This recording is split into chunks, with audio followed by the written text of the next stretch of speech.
now playing right field on a softball team. Here I am, involved with a wonderful man my friend Betty introduced me to 3 years ago. They are both here tonight. Here I am after 25 years working as an auto mechanic, now graduating from college, ready to start a new career as a math teacher.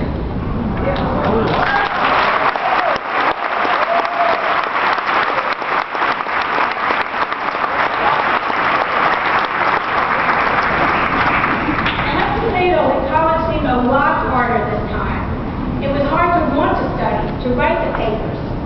At the beginning of each course, the task seemed insurmountable. As soon as I learned one topic, the rest just loomed up like a mountain. College algebra, statistics, calculus 1 and 2 seemed to go okay, but then calculus 3, I just hit a wall.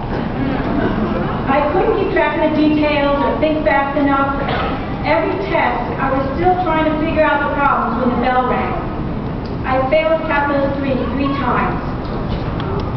But by then, Empire State College, previously short-staffed in the math department, hired an additional math professor who had the time to offer me an independent study. So I redid calculus 3 with her, reading each chapter and doing all the problems. Then I would bring to our study sessions those problems I couldn't solve, and Professor Marikian would listen to me work them through, offering her knowledge and confidence that any problem has at least one solution.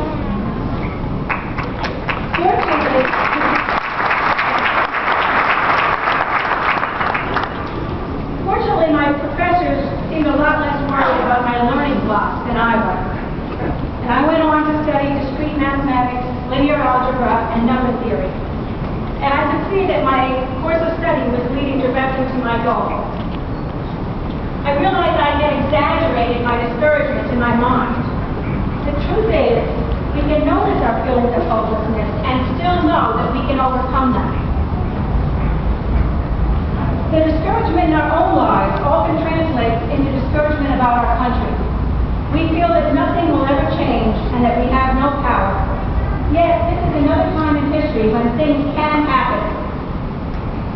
Those of us who were here in the 60s know that the Vietnam War ended because of our actions, and that many aspects of institutionalized racism were stopped because we said no, and that women's oppression and gay oppression are no longer as acceptable as they were because we just couldn't stand it that way.